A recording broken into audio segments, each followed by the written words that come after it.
Cigarette இல்லாட்டி ஏதாவது ஒரு கஞ்சா ஒரு தெளிவில்லாத அவன் எந்நேரமும் ஏதாவது ஒரு மஸ்தோட இருக்கணும் இருக்கிறவன் என்ன செய்வான், இதை கிரகிக்க மாட்டான், அவன் கல்புக்கு எடுக்க மாட்டான், அவனை விடாத அவனுக்கு ஒரு சிகரெட் முடிச்சு அடுத்த சிகரெட் ஒரு பிளேன் டீயோட இப்போ 10 மணி சிந்தனை வேலை செய்யும், அடுத்தது முடிய அடுத்தது அவன் அப்படி அந்த தியானத்தில் போறது. அதனால தெளிவா சஜா இப்ப விஷயம்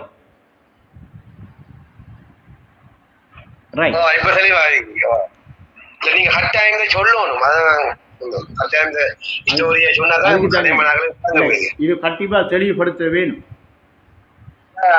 சில தளங்கள்ல பேசப்படுது இந்த சப்ஜெக்ட், பேசப்படுது. இந்த சாஹிப் நானா நேற்று நாம விட்ட இடம் எது, தடை செய்யப்பட்ட இடம் எது நேற்று, அதிலிருந்து எடுப்போம். சஹி கேள்வி எனும் இருக்கா? கேக்குறீங்களா? எடுங்க, நீங்க எடுங்க, பிரசரணா எடுங்க. ஆழ்ந்த உறக்க நிலையில் எங்கே அமைந்திருந்தாய் அறிவாயா என்ற அந்த பாட்டுல விழிப்பை பெற்ற பின்பு உலகம் இழிப்பதை நீ அறிவாயா சொல்றாங்களே. அப்ப அந்த விழிப்பை பெற்ற இடம்தான் உலகமா இருக்கி என்பதை நாங்க தொடர்ந்து பேசிக்கொண்டு போயிட்டோம். அதுல என்ன என்ன விஷயத்தை இப்ப நாம எடுப்போம்? அத அந்த விழிப்பை பெற்ற பின்பு உலகமா இருக்கே, அது எப்படி இருக்கே, அது உலகமா எப்படி அமையுது, அந்த விழிப்பு நிலைக்கு வரும் பொழுது அது எப்படி உடல் ரீதியான விழிப்பா அல்லது உணர்வு ரீதியான விழிப்பா? அது உணர்வு ரீதியான விழிப்பா, அந்த உணர்வு ரீதியான விழிப்பை பெறும் பொழுது அது உலகமா எப்படி அமையுது என்றது தெளிவாக எடுக்க வேண்டும். இப்ப அதுல நசர்னா முதலாவது ஒரு விஷயம், ஒரு சின்ன ஒரு பாயிண்டோட நாம தெளிவாகணும். ஒஸ்தாது சொல்றாங்க உள்ளத்தில நித்திரையங்காக, உலகத்தில முத்திரை உள்ளத்தில இல்ல உள்ளத்தில முத்திரை உலகத்திலே நித்திரையங்காக. எப்படியேண்டா உள்ளத்தில முத்திரை உலகத்தில நித்திரை, உலகத்தில நித்திரையங்காக. இப்ப நாம கண்ணை முழிச்சு இமைய முழிச்சு கண்ணால இன்னா பார்த்துக்கிட்டு இருக்கிற இந்த நிலை நல்ல தெளிவா தான் கேட்கிறேனா? கண்ணை துறந்து இன்ன இப்ப பார்த்துக்கிட்டு இருக்கிற இந்த நிலை விழிச்சிருக்கிற நிலையா நித்திரையான நிலையா? நித்திரையான நிலை. அப்ப இப்ப நாம நித்திரையில இருக்கிற நிலையில இப்படி நாம இருக்கிறதாக எங்க காண்றோம்? ஆழ்ந்த நிலையில. ஆழ்ந்த நிலையில தான் இப்ப இருக்க நாம. கனவுல ஆழ்ந்த நிலையில இருக்கிறதாலதான் நாம நித்திரையில இருக்க. இப்ப இன்னும் அறியலையே அந்த நிலைமையை நாம அறிஞ்சமண்டா ஆழ்ந்த நிலை இல்ல, அது அறியாம இருக்கிறதாலதான் ஆழ்ந்த உறக்க நிலைன்னு சொல்றோம். இப்ப ஒரு நிலைய நமக்கு விளங்கப்படுத்துறேன்டா சொல்லித்தாரேண்டா அதுக்கு நம்முட அனுபவத்திலே இருக்கிற நம்முட பழக்க வழக்கத்திலே இருக்கிற அந்த வசனங்களை கொண்டு தானே நமக்கு விளங்கப்படுத்தணும், சொல்லித்தரணும். அப்படி சொல்லித்தராட்டி நம்முட பாஷையிலே நமக்கு விளக்குற மாதிரி அந்த விளக்கம் வருமா? வராது. அப்போ உங்களுடைய பாஷையில உங்களுக்கு தெளிவா விளங்குற மாதிரி எளிய தமிழ்ல உங்களுக்கு இந்த கொள்கையை தெளிவா விளங்கப்படுத்தி தந்திருக்கிறேன் என்கிறதுக்குரிய அடிப்படை உண்மையில என்னன்னா, நாம அதுக்கு ஆழ்ந்த உறக்க நிலை என்று சொல்லி பேர் வச்சிருக்கோம். அனுபவத்துல நாம ஆழ்ந்த உறக்க நிலை என்று அந்த நிலையை நாம என்ன செய்யறோம், பழக்க வழக்கத்துல எடுக்கும். அதுக்கு என்ன வச்சிருக்கோம் பேரு? அதுக்கு அவஸ்தை என்ன செய்யறா பாட்டுல, ஆழ்ந்த உறக்க நிலையில் எங்கே நீ அமைந்திருந்தாய் அறிவாயா என்று கேட்காங்க. ரைட்டா? இப்ப நாம அறியல, அறிகிற இடத்துக்கு வரல. நாம எப்படி இருக்க வேண்டாம், இப்ப அறியாத உறக்க நிலையில இன்னைக்கு இருக்கிறதா எடுப்போம். உறக்க நிலையில இருக்கிறதால இப்ப இந்த உலகமும் இப்ப இன்ன கண்ணை முழிச்சு இப்ப நான் ஒரு ஆள் நான் இருக்கிறேன் என்று சொல்லி ஒரு வாழ்க்கையையும் ஒரு அனுபவத்தையும் நான் நித்திரையில பெற்று கொண்டு இருக்கேனா விழிப்புல பெற்று கொண்டு இருக்கேனா?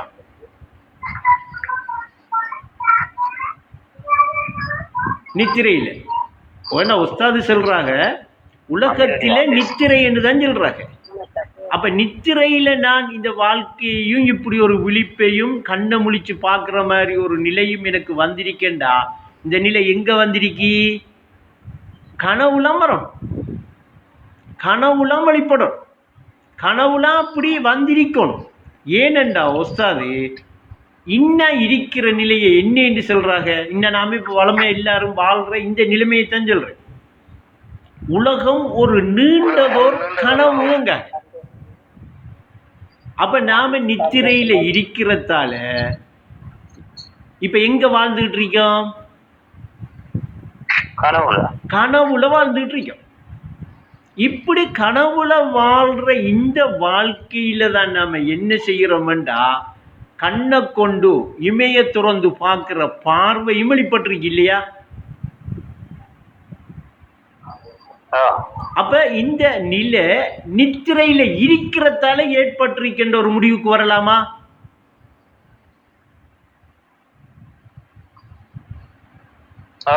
அப்படி வந்துட்டா இப்ப நாம நித்திரையில இருக்கோம், விழிப்புல இல்லை. அப்ப இப்படி கண்ணை துறந்து இமைய துறந்து காண்ற மாதிரி இப்படி வாழ்ற மாதிரி இப்படி இருக்கிறது நித்திரையில வந்திருக்க வேண்டும், நித்திரையில வாழ்றமண்டு ஆரம்ப பிள்ளைகளுக்கு தான் விளங்கப்படுத்துறேன். இப்ப மொத்தத்துல பார்த்தா என்ன இது சேர்த்தெடுத்தா ஒஸ்தாது என்ன சொல்றாங்க? உலகத்தில நித்திரைன்னு தான் சொல்றாங்க. வாழ்ற எங்க? கனவே தான் உன் வாழ்க்கையடாங்க. வாழ்றோம் எங்க? அப்ப கனவுல. உலகத்தில நித்திரை என்கிறதால எங்க வாழ்றோம்னா கனவுல வாழ்றோமுங்க. இப்ப இப்படி வாழ்றது இப்படி பார்க்கறது மொத்தத்தில நித்திரையில நடக்குதா இல்ல மொத்தத்தில நித்திரையா? நித்திரை சுளுத்தி நிலையில் மறைவதாலே அப்ப வேறு கண்டது, வேறு வேறா கண்டது, தனித்தனி பொருளா கண்டது, ஒவ்வொன்றும் தனித்தனி பொருள் என்று நான் உணர்ந்தது எல்லாம் ஒரு நித்திரையில இருந்ததால ஏற்பட்டிருக்கா இல்லையா? அப்ப நித்திரை என்ன? மரணம். மரணம் என்றா என்ன? மரணத்தின் ஜீவன். அப்ப இது எதால ஏற்பட்டிருக்கு? மறதியால ஏற்பட்டிருக்கு. இப்படி மறதியால ஏற்பட்ட இந்த நிலை நித்திரை என்று சொன்னா, நித்திரை என்ற ஒரு முடிவுக்கு நாம வந்தமண்டா இல்ல நித்திரை என்று அறிவால கண்டமண்டா, உறக்க நிலை என்று இப்ப நமக்கிட்ட இருக்கிறது என்ன நிலை? நாம அதைத்தானே நித்திரை என்று வச்சுட்டு இருக்கோம். இப்ப அதைத்தானே நித்திரை ஆழ்ந்த உறக்க நிலை என்று பேசிட்டு இருக்கோம். உறக்க நிலை என்ன நித்திரை நிலை தானே, அது நித்திரை நிலையா? இப்ப நமக்கு விழிச்சிருந்த நிலை, விழிப்பா இருந்த நிலை, கண்ணை திறந்து விட்டுருக்கிற நிலை என்று பழக்க வழக்கத்தில் இருந்தது அறிவு இப்ப நமக்கு எப்படி காட்டுதண்டா, அது விழிப்பில்ல, அது நித்திரை. நீ உறக்கத்தில் இருக்கா என்று காட்டினா, இப்ப நான் போய் உறக்கத்தில் இருக்கிறது, உறக்கம் வந்து நான் அனுபவத்தில் பெற்றுக்கொண்டிருக்கிற நிலை எங்கே அமைந்திருந்தா என்று கேட்கிற அந்த ஆழ்ந்த உறக்க நிலை இப்ப நித்திரையா விழிப்பா? முதல் அந்த முடிவுக்கு வருவோமே. விழிப்பு. இப்ப விழிச்சிட்டோமா இல்ல விழிப்பண்ட முடிவுக்கு வந்திருக்கோமா? விழிப்பென்ற முடிவுக்கு வந்திருக்கிறோம். இப்ப விழிப்பாக இருக்கிற நிலை ஆழ்ந்த உறக்க நிலை என்ற முடிவுக்கு வந்துட்டோம்பா. அப்போ உலகத்தில நித்திரை என்று சொன்னா இன்ன இப்ப இது நித்திரதான், நித்திரையில உள்ளதுதான் என்று வந்துட்டோம்பா. இப்ப எது இருள், எது அறிவு? அறிவு எது, இருள் எது? மைக்குகளை கொஞ்சம் பண்ணி வைங்க. ரெக்கார்டுக்குள்ள அந்த மைக் சத்தம் கேட்கக்குள்ள ரெக்கார்ட் கொஞ்சம் டிஸ்டர்பா இருக்கும், கேட்கிறாங்க. புரிபடுதா? கேள்வி விளைத்தானே. இப்ப நாம விழிப்பு நிலை என்று இருக்கிறத ஒஸ்தாது என்ன சொல்றாங்க? நித்திரை என்று காட்டிட்டாங்க. உலகத்தில நித்திரை. அப்ப நித்திரையில இருந்த என்ன, உலகத்தில நித்திரையில இருந்த என்ன, அவரு ஒரு வாழ்க்கையுண்டு எங்க வாழ்ந்துட்டு இருப்பாரு? கனவுல. அப்ப அந்த கனவுல வாழ்ற வாழ்க்கை சுளுத்தி நிலையில மறையுமா இல்லையா? மறைஞ்சாத என்ன? புலனுக்கேற்ப புவியின் வாழ்வு, புலனுக்கேற்ப புவியின் வாழ்வு சுளுத்தி நிலையில் மறைவதாலே அது என்ன? யாவும் மாய்கதானேங்காங்க. அப்ப இந்த மறையும் உலகு மாகியங்காங்க. இதுல சின்ன ஒரு ரகசியம் ஒன்று இருக்கி. இப்ப எடுத்த மட வேற பக்கம் போகும், சும்மா லேச தொட்டு காட்டுறேன். இன்னைக்கு புலனுக்கேற்ப புவியின் வாழ்வு சுளுத்தி நிலையில் எப்படி சகியது? மறைவதாலே மறையும் உலகம் மாய்கத்தானே. ரைட். இன்னைக்கு என்ன காட்டுறாள்னா சுளுத்தி நிலையில அழியுதென்று காட்டல. அதை நான் புறம் கெடுப்பேன், இதை ஞாபகம் வச்சுக்கோங்க. இன்னொரு உறவு அடுத்துக்கு எடுக்கலாம். அழியுதென்று காட்டுறாளா? என்னென்று காட்டுறாள்? மறையுதென்று காட்டுறாள். அப்ப அந்த அந்த மறையிறது எதால நமக்கு ஏற்பட்டிருக்கி? கனவுங்கிற ஒரு நிலைக்கு வந்த உடனே அந்த வாழ்க்கையில் இருக்கி நாம வாழ்றோம் என்று சொல்லி புலனுக்கேற்ப ஏற்பட்டிருக்கிப்ப. இப்ப புலனுக்கேற்ப வாழ்ற வாழ்க்கை தான் இந்த கனவுல வாழ்ற வாழ்க்கை. புலனுக்கேற்ப வாழ்ற வாழ்ந்துட்டு இருக்கிற இந்த வாழ்க்கை எங்க வாழ்றோம்டா? கனவுல வாழ்றோம். இந்த கனவுல வாழ்ற வாழ்க்கைக்கு வந்தது என்னத்தாலேண்டா? உலகத்தில நித்திரையில இருக்கிறதால. அப்ப இப்ப இன்னும் நாம வாழ்ந்துகிட்டு இருக்கோம், விழிச்சுக்கிட்டு இருக்கோம், கண்ணை திறந்துகிட்டு இருக்கோம், கண்ணால பார்த்துக்கிட்டு இருக்கோம், எல்லாம் நினைக்கிற எல்லாமே எங்க நடக்குது? விழிப்புல நடக்குதா, நித்திரையில நடக்குதா? நித்திரையில நடக்கிற ஒன்று மறதியால மயக்கத்தால ஏற்பட்டிருக்கா, நினைவால அறிவால ஏற்பட்டிருக்கா? மறதியால. அப்ப மறதியால தான் நாம என்ன செய்யறோம்? இப்படி ஒரு வாழ்க்கைய வாழ்ந்துகிட்டு இருக்கோம். அதனால அந்த மறதியால ஏற்பட்டது அறியாமை, இருள். அந்த இருள்ல மறதியால ஏற்பட்ட அது என்ன? புத்தி உள்ள மனிதனுக்கு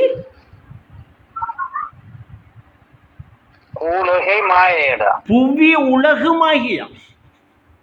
அப்ப சுளுத்தி நிலையில மறைகிறதும் இந்த புத்தி உள்ளவனுக்கு புவி உலகு மாகி என்று சொன்னதும், நித்திரையில இருக்கக்குள்ள கனவு என்று வாழ்ந்ததும் ஒரு விஷயமா பல விஷயமா?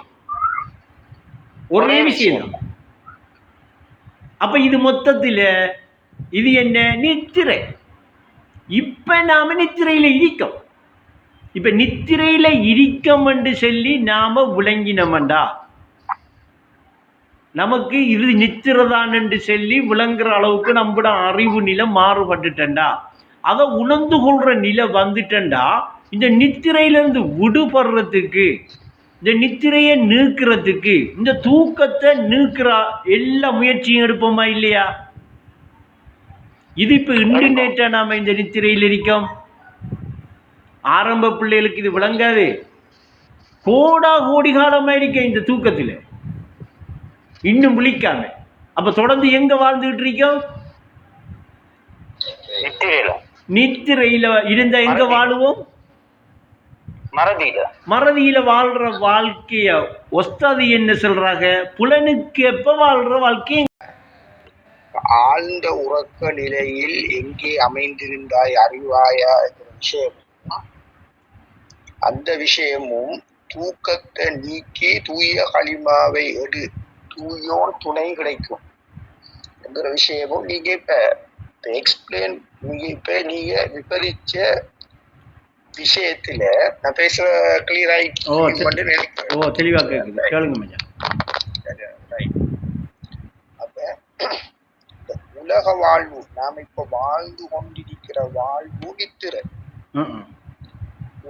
ஆழ்ந்த உறக்க நிலையில இருக்கிற நிலை விழிப்பான நிலை.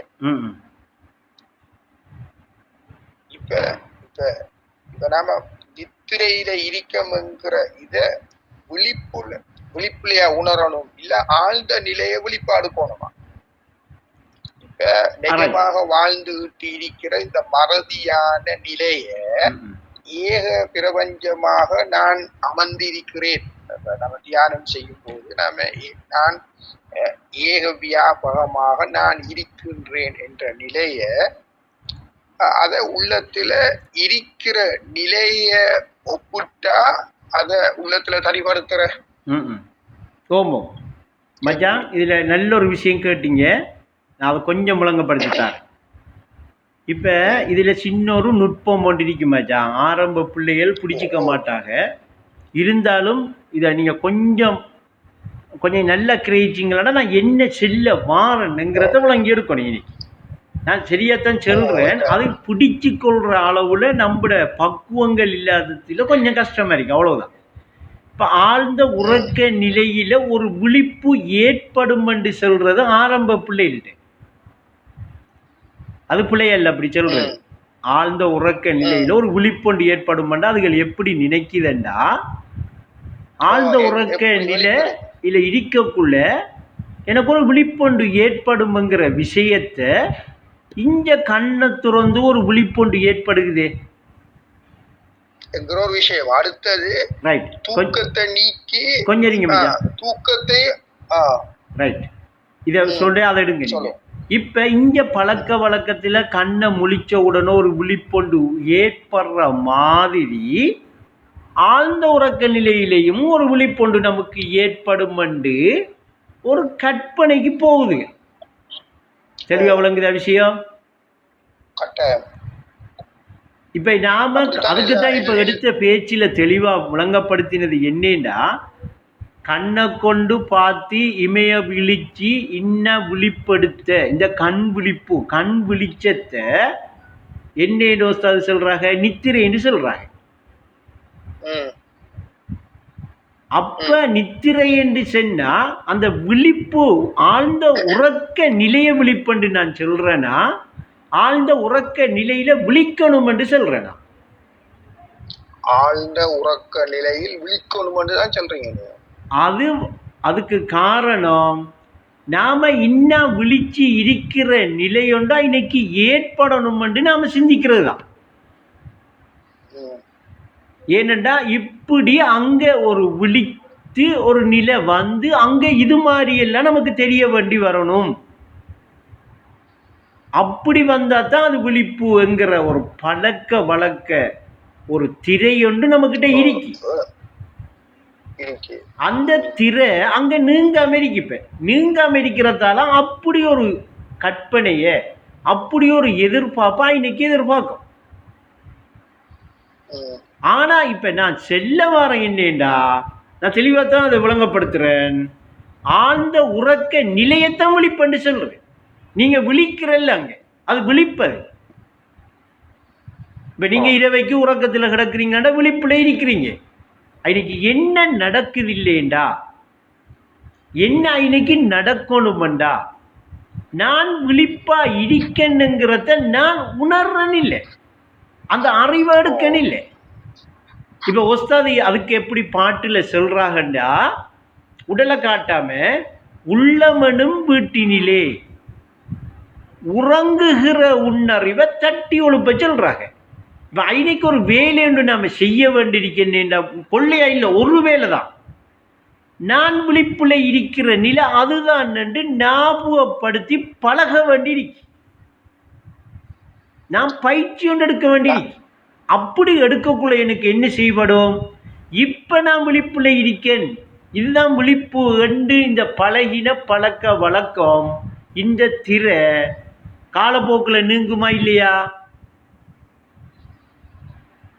நீங்கும். நான் ஆழ்ந்த உறக்கத்துல இருக்கக்குள்ள விழிப்புல இருக்கிறேன் என்கிற அந்த நான் எப்படி தனிப்படுத்துறேன்? ஆழ்ந்த உறக்கத்துல நான் இருக்கும் போது, நான் இப்ப நித்திரையில் இருக்கக்குள்ள ஆழ்ந்த உறக்கத்துல இருக்கிறேன். ஆழ்ந்த உறக்கத்துல இருக்கக்குள்ள நான் விழிப்புல தான் இருக்கிறேன் என்கிற பயிற்சியை எப்படி ஆரம்பிக்கிறேன், அதை எப்படி கொண்டு வர? இப்ப நீங்க அதுக்கு என்ன செய்ய? 2 வகையான பயிற்சி இருக்கு. ஒன்று ஒதுங்கி இருந்து தியானம் செய்கிற பயிற்சி ஒன்று, இன்னொன்று அன்றாட செயல்களோட செய்கிற பயிற்சி ஒன்று. முதலாவது அன்றாட செயல்களோட செய்கிற பயிற்சி என்னேண்டா மச்சான் ஆரம்பம். நான் என்ன வேலை செஞ்சுக்கிட்டு இருக்கக்குள்ளையும், நான் ஏதாவது ஒரு வேலை செஞ்சுக்கிட்டு இருக்கக்குள்ள நல்லா இப்போ நான் சொல்கிற விஷயத்தையே இருக்கிறீங்க, என்னையாவது என் தனிப்பட்ட ரீதியாக இல்லாட்டி என்ன சம்பந்தமாவது ஒரு வேலை செஞ்சுட்டு இருக்கக்குள்ள எனக்கிட்ட இருக்கிற நினைவு அங்கேயும் இங்கேயும் போயிட்டு வருகுதா இல்லையா? உதாரணத்துக்கு நான் ஒரு கையிலே ஏதாவது ஒரு வேலை செஞ்சுட்டு இருக்கக்குள்ள நேற்று பயணம் போன ஒரு பயணத்தை நினைச்சு பார்க்குது. மரம் அப்படியே இடிக்கக்குள்ள அப்படியே கடைக்க போயிட்டு வருது, அப்படியே இடிக்கக்குள்ள மரம் காத்தங்குடிக்கு போயிட்டு வருது, அப்படி இருக்கக்குள்ள மரம் பதுளை போயிட்டு வருது, அப்படி இருக்கக்குள்ள கொழும்புக்கு போய் இப்படி நான் இருந்து ஒரு வேலை செஞ்சுக்கிட்டு இருக்கிற வேலை அப்படியே நடந்துக்கிட்டே இருக்க, அது தவறுதில்லை. நடக்க அங்க ஒரு எண்ணம் உண்டு, ஒரு நினைவு உண்டு, அங்கே இங்கேயும் அலைஞ்சு போயிட்டு வருதுவா. அப்படி போயிட்டு வாரத்தால ஏதாவது ஒரு செயற்பாடு ஒன்று நடக்குதா? சும்மா உதாரணத்துக்கு இப்ப கடையிலேயே ஏதோ ஒரு விஷயத்தை நம்ம என்ன நினைக்குது, இன்ன விஷயம் உண்டு, இப்படி ஒன்று நடக்கணும் சொன்ன உடனே அந்த கடையில அது நடக்குதா இல்ல சும்மா எண்ணம் போயிட்டு வருதா? செயல்பாடு நடக்கல, திட்டமிடுது. இதை இப்படித்தான் செயல்படுத்தணும் மட்டும் திட்டமிடுது. அந்த திட்டமிடுதல் இருக்கே, அந்த திட்டமிடுதல் நாம திட்டமிடக்குள்ள ஓகே. இப்ப நாம ஒரு வேலையை செஞ்சுட்டு இருக்கக்குள்ள அந்த வேலையில கவனம் செலுத்தக்குள்ள இப்ப அதையும் நாம திட்டமிட்டோம்னா நம்முடைய நினைவும் எங்க இருக்கி? உலகத்தை சார்ந்தே இருக்கி. உலகத்தில பதிவோட உலகத்தை சார்ந்தே நாமளும் இருக்க, நம்முடைய நினைவும் இருக்கி. இப்ப நாம உலகத்திலே இருக்கிறது ஒரு பக்கம் இருக்க, நம்முடைய நினைவை இப்ப எங்க வச்சுக்கணும்? நாம நினைவு எதை வச்சிருக்கணும்ன்றதுதான் இப்ப பயிற்சி. இப்ப நாம அதை எப்படி சொல்றாங்கன்னா, அலையும் உள்ளத்தை அடக்கி விடு, ஆத்தும சாந்திக்கு வழி பிறக்குமங்க. அப்ப இன்னைக்கு என்ன செய்யுதுண்டா, நம்முடைய எண்ணம் நம்முடைய நினைவு அலைஞ்சிட்டு இருக்கு அங்கே இங்கே. இப்படி அலைஞ்சிட்டு இருக்கிறதால அது சம்பந்தப்படுறதால அங்க ஒன்றுமே நடக்க போறதில்லை. இப்ப அந்த எண்ணத்துக்கு அந்த நினைவுக்கு எதை நாம இப்ப கொடுக்க வேண்டி இருக்கண்டா, ஞாபகம் ஒன்றை கொடுக்க வேண்டி இருக்கு. அது என்ன? ஆழ்ந்த உறக்க நிலைய நினைக்கிற மாதிரி பழக்க வேண்டியிருக்கேன். இன்னைக்கு நல்ல தெளிவா இங்க எடுத்துக்க. இப்ப நாம என்ன வேலை செஞ்சாலும் நம்முடைய நினைவு எதுல சரிபட்டிருக்கணும்? ஆழ்ந்த உறக்க நிலையில சரிபட்டுக்கிட்டே இருக்கிற பயிற்சி ஒன்று காலப்போக்குல வளமையாயிட்டண்டா, வளமைக்கு வந்துட்டண்டா, அந்த நினைவு எங்கேயாவது போய் வருமா? இப்ப அது சொல்றாங்க, உள்ளம் என்பது வெள்ளாடு, அதை உறுதியாக கட்டி தீனிடு. என்ன தீன்? திக்ர் என்ற தீனிடுங்க. சாப்பாடு கொடுக்க சொல்றாங்க, ஞாபகம்ங்கிற சாப்பாடு. இப்ப அந்த நினைவுக்கு நாம ஞாபகம் என்று கொடுக்கிற அந்த சாப்பாடு, அந்த திக்ர் கட்டுண்ட ஒரு நிலையை கொடுத்தோம்டா உலகத்தோட சம்பந்தப்படும். வரைவிலக்கணத்தில் அமைஞ்ச எல்கையில உள்ள ஏதாவது ஒரு பதிவை, ஏதாவது ஒரு நினைவை கொடுத்தோம்னா அது அந்த நினைவும் எதோட சம்பந்தப்படும்? கட்டுண்ட உலகத்தோட உலகத்துடைய சம்பந்தப்படும். அவரு கனவுலாம் வாழ்றாரு, அவரு நினைவுக்கு வரல இன்னும். விளங்கிட்டா? அவர நினைவுங்கிறதும் கனவுதான், அவர் வாழ்றதும் கனவுதான். அவருக்கும் மறுமைக்கும் நினைவுக்கும் அந்த நிலையா இருக்கிற இருப்புக்கும் விழிப்புக்கும் இன்னும் சம்பந்தம் ஏற்படல. இன்னும் அவர மொத்தத்துல சின்ன பண்ண நீ திறனுங்கள. இப்ப இவர் என்ன செய்யணும்டா, ஈனைக்கு அந்த நினைவை அந்த வெள்ள ஆடை கட்டி அதுக்கு அந்த ஆழ்ந்த உறக்க நிலைங்கிற ஞாபகத்தை பயிற்சியா கொடுத்துக்கிட்டே வந்தாரண்டா. அது எப்படி சொல்றாங்கடா, உள்ளத்தை அடக்க ஒரே வழி, பல வழி என்று சொல்லல, ஒரு வழிதான், உயர் களிமாவை உணர்வதுதான். அப்ப ஐனைக்கு அந்த நினைவு ஆழ்ந்த உறக்க நிலையை ஞாபகப்படுத்திக்கிட்டு இருக்கிறத அந்த பயிற்சிய ரிக்கர்ன்னு சொல்றாங்க. இப்பதான் நாம ரிக்கருக்கு வரோம், ரிக்கரு செய்யற இடத்துக்கு வரோம். என்னடா இப்ப நாம ஏகமா நான் இருக்கணுங்கிற நிலையை ஞாபகப்படுத்த ஆரம்பிச்சிருக்கோம். ரைட். இது மச்சான் நடைமுறையில நாம செய்ய வேண்டியது. இத உஸ்தாது சொல்றாங்க எப்படி என்றா, அன்றாட செயல்களோடு ஆனந்தமாய் வாழலாம். இப்படி இருக்கிறவர் நாம பாக்குறதுக்கு அவர் என்னமோ ஏதோ ஒன்றையெல்லாம் யோசிச்சுட்டு இருக்கிறாக்கு மட்டும்தான் நம்ம சிந்திப்போம். ஏனென்றா நம்புட எண்ணமும் நம்புட நினைவும் அப்படித்தானே எண்ணம் இருக்கி. ஆனா அவர நினைவுல அவர் ஏக வியாபகமா இருக்கிற அந்த ஆழ்ந்த உறக்க நிலையில அவர் இருக்கிறத உணர்ந்த வண்ணமாகவே இருக்க. உண்மையை உணரவும் உணர்ந்தபடி வாழவும் பல்லாயிரத்தில ஒருவர் இருக்கிறார். அவர் இருந்துகிட்டே இருக்காரு. அப்படி உணர்ந்து கொண்டிருக்கிற அந்த நிலையை உணரச் செய்கிறேன்டா, உணர்ற இடத்துக்கு நாம வாரேன்டா, நம்முட வேலையோட வேலையா அந்த நினைவை ஆழ்ந்த உறக்க நிலையில தரிப்படுத்தணும். அதுதான் ஏகத்தில தரித்திருக்கிறேன் உஸ்தாது சொன்ன பாட்டின் விளக்கம். இது நடைமுறையில செய்யறது. ரைட்டா? இதோட இது ரெண்டு தண்டவாளம் மாதிரி, ரெண்டும் இப்ப ரெண்டு ரெக் இருக்கே அது மாதிரி. இதுல இப்ப ஒரு ரெக் இது. அடுத்தது மச்சான் கொஞ்சம் இருங்க, அடுத்ததை விளங்கப்படுத்தாரு. இது ஒரு ரெக். இது இப்ப நாம வேலையில் வளமையான வாழ்க்கையோட நாம தரிப்படுத்துறது ஏகத்தை. ரைட். இது ஒரு ரெக். சரியா? இப்ப இந்த ரெக்கை நாம இந்த பகலைக்கெல்லாம் செஞ்சோம்டா ஒரு அணு போல அந்த ரெக் என்ன செய்யும் தெரியுமா, கொஞ்சம் திரும்பும் ஏகத்தின் பக்கம், ஒள்ளுப்போம் ஒரு நூல் அளவு திரும்பிட்டு வைங்களேன். ரைட்.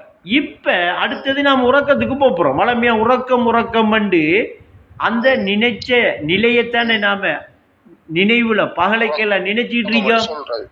இப்ப உறங்குறதுக்கு போகக்குள்ள அந்த நிலை பகலைக்கெல்லாம் தரிப்படுத்தின மாதிரி உறக்க நிலையிலையும் தரிபடணுமா இல்லையா? நாம் அந்த நிலைக்கு தான் போறோம். இருந்தாலும் அத நினைச்சுக்கிட்டு இருக்கிற அந்த நினைவை விடலாமா? இப்ப நாம விடமாட்டோம். அப்ப ஐனுக்கு என்ன செய்யணும்டா, வளமையா தூங்குற மாதிரி போயாச்சு, கண்ணை மூடியாச்சு, அப்படியே உடம்ப நல்லா தொய்ய விட்டாச்சு, நல்லா அப்படியே ஃபுல்லா உடம்பு இருக்கங்கிற ஒன்றே தெரியாத அளவுக்கு நல்லா லூஸ் ஆக்குறேன். நல்லா லூஸ் ஆக்கியாச்சு. அந்த நானுங்கிற ஏகமாக நான் இருக்கிறேன். இப்ப ஏகத்தில் தரிக்கத்தானே போறோம். தரிக்கிற நான் உரியபடி ஒரு திக்கிற செய்யணுமா இல்லையா? அந்த உரியபடிங்கிறது என்னண்டா, அந்த நான் என்று இருக்கிறது ஏகம் அப்படியே நினைச்சுக்கிட்டு இருக்கிறேன். அந்த உணர்வை தரிப்படுத்திக்கிட்டே இருக்கிறேன். இப்ப நாம உடலை தரிப்படுத்த போறோமா, உணர்வை தரிப்படுத்த போறோமா? அந்த உணர்வை தரிப்படுத்தக்குள்ள நான் ஏகம் என்று தரிப்படுத்தினா தான் தரிப்படும். அப்பதான் ஐனைக்கு உடல் என்ன செய்யும், வளமையா உறங்குற மாதிரி உறக்க நிலைக்கு உடல் வந்துடும்.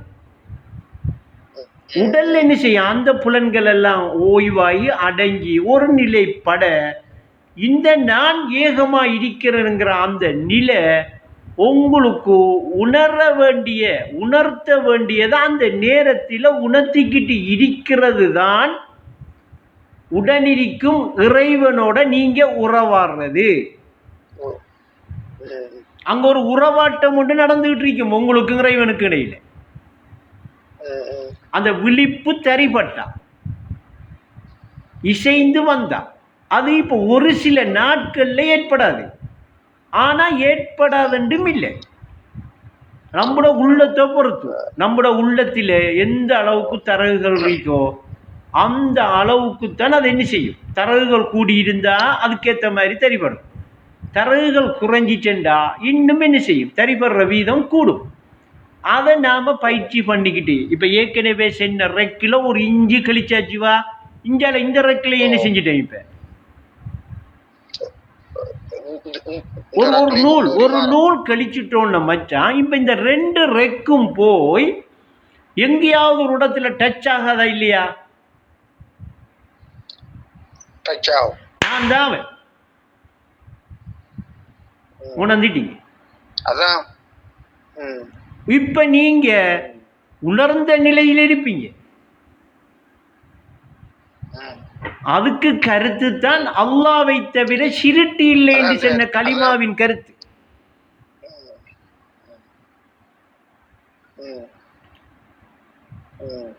இது 2 பயிற்சியும் அது சரியாகும். மனுஷன் தானே. எல்லாரும் வானத்திலிருந்து இறங்கின அனசாபி செண்டாப்பல அப்துல்லா பயில்வானண்டா ஒஸ்தாத வானத்தில் இருந்தா இறங்கினேன். எல்லாரும் அந்த முயற்சி எடுத்து அந்த ரிஸ்க் எடுத்து உங்களுக்கிட்ட இருக்கிற அண்ணா நான் என்று இருக்குவா. அத எனக்கிட்ட இருக்கிற அந்த நானுங்கிற உணர்வை பிடிக்கிறதுக்கு என்ன தடையா இருக்குங்கிறத தான் யோசிக்கணும். இப்ப நான் அதன் தடையா இருக்கிறது தான் 2 ரெக்கா காட்டுது நம்மகிட்ட. ஆனா உண்மையில 2 ரெக்கு இல்லை. உண்மையில் உள்ள நான் ஒன்றே. அது ஏகமா இருக்குங்கிறத உணர்ற இடத்துக்கு வந்துடும். உணர்ற நிலை இயல்பா உருவாகும். இப்ப நாம எதை விட்டும் ஒதுங்குறல்ல, சமூகத்தோட இருந்துதான் இதை பிடிக்கிற. இதுதான் பூரணத்துவமான நிலை. ஒதுங்கி இதை பிடிக்கல, இந்த நிலை வராது. அன்றாட செயல்களோடு ஆனந்தமாய் வாழலாம். இத கொஞ்சம் கொஞ்சம் இப்ப நடைமுறையில செய்யற பயிற்சியும் இதுல தெளிவுபடுத்தி இருக்குமேஜா. அந்த தியானம் திக்கிரு செய்யற ஒரு நிலையில ஒதுங்க போற டைம்ல என்ன பயிற்சியை நாம செய்யணும்ங்கிறது இதுல தெளிவுபடுத்திருக்கு. இத சாந்தைக்க இது மூலம் சறுக்கும். இப்ப நாம தொடர்ந்து செஞ்சுக்கிட்டே வந்தோம்னா ஓகே. இல்ல ஒரு கிழமை விடுபட்டுட்டோமா, இப்ப நம்மகிட்ட என்னண்டா கொஞ்சமா நாம தச்சது முலம் அளவு கிழிஞ்சிட்டு இப்ப திரும்ப ஆரம்பத்துல இருந்து தைக்கணும். தொடர்ந்து ஒரு சில காலம் தொடரா செஞ்சிட்டோமா, தொடரா போயிட்டோமா, ஹக்காய் ஹக்கு அந்த நானுங்கிற உணர்வு தானுங்கிறது வெளிப்பட்டுரும். ஹக்காய் ஹக்கு ஒஸ்தாதி நீ என்று சொல்ற அந்த நானுங்கிறது தன்னிலையில உணரப்பட்டுரும். அப்ப அவருதான் ஆதியும் அந்தமும் லாகிரும் பாத்தினும் நான் என செல்லிட துணிவாகிறவர், துணிவுவாரவர். அப்ப இது 2 விஷயம். இப்ப நான் எந்த அனுபவத்துல நான் எப்படி போனேன்னு தான் மச்சான் உங்களுக்கு விளங்கப்படுத்தி தரலாம். அதே மாதிரி ஒஸ்தாது அங்க சென்ன நடைமுறையை பார்த்தாலும் அப்படித்தான் இருக்கு. ஆனா இன்னைக்கு ஒஸ்தாத பாட்டு இப்ப நமக்கு என்ன செய்ய போகுதுண்டா, எங்கேயாவது நாம மிஸ்ஸிங் விடுவோம் தானே, சின்ன சின்ன தவறுகள் ஏற்படும். இன்னைக்கு அந்த பாட்டு வந்து நம்மளை தட்டி விடும், தெளிவுபடுத்தி அடுத்த கட்டத்தை தந்துடும், மறு தெளிவுபடுத்தி அடுத்த கட்டத்தை தரும். இப்ப அப்படி தெளிவுபடுத்தி அடுத்த கட்டத்தை இப்படி தருமங்கிறது தான் நாம் அதிகமாக இந்த உறவாட்டத்தில் பேசிட்டு இருக்கோம், விளங்கப்படுத்திட்டு இருக்கோம். ஏன் காலம் எடுத்துட்டு அது தட்டி விடல, இன்னும் அந்த அறிவை ஒழிப்பு விடல. இப்ப நாம செய்ய வேண்டியது அவ்வளவுதான். கட்டாயம் இதுல சரியான தெளிவை நம்ம கட்டாயம் அடைஞ்சே ஆகணும். நம்புலாம் இருக்கு. சரி, 11:20. அப்ப இதோட நிப்பாட்டுவோமா மச்சான்? நிப்பாட்டுவோம். நிப்பாட்டுவோமா சஜா? அலவி ரஃபீக் நானா? நிப்பாட்டு. சரி, நாளைக்கும் இதையே தொடரும், இதையே எடுப்போம்.